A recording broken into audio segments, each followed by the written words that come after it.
Fran Townsend is a former Homeland Security advisor to President George W. Bush. Welcome.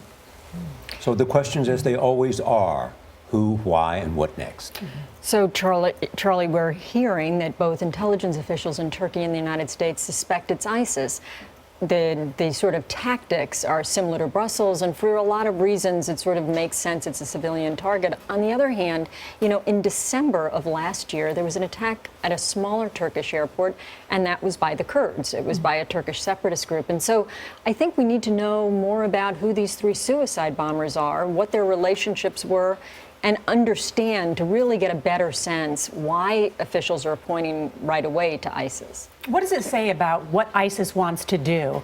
Fallujah has been recaptured now by Iraqi forces. You have a deal now between Israel and Turkey getting back together in terms of their relationship now. Does this suggest that they are striking out new ways that they can't win on the battlefield? Well, you know, that was the point. John Brennan testified before Congress and made that very suggestion. Yeah. And so it's kind of hard to imagine that they did it that quickly based on the outreach to Israel, to Russia. Mm-hmm. But there are a lot of bad guys in Turkey, right? That border has been very porous.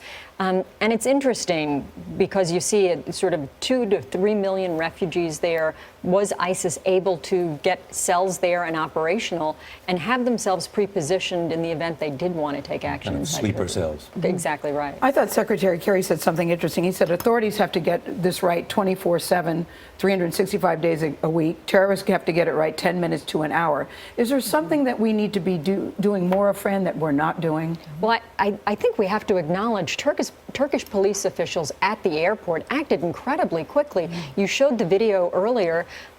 They shot one of the guys before he was able to detonate himself. Now, he was still able to do that, but we've got to give some real credit to the response of Turkish police. One of the things we do in this country in the pre-screening area, that's before you go through that initial screening, is we have security officials watching who are trained on a behavioral analysis to look for people and to try and sort of identify a threat. We do have that here in the U.S.? We do have it in the United States. We need more of them, but we do understand that there's a particular vulnerability to passengers while they're waiting to be screened. That's good to know. Fran Townsend, always great to have you here. Thank you so much. Thank you.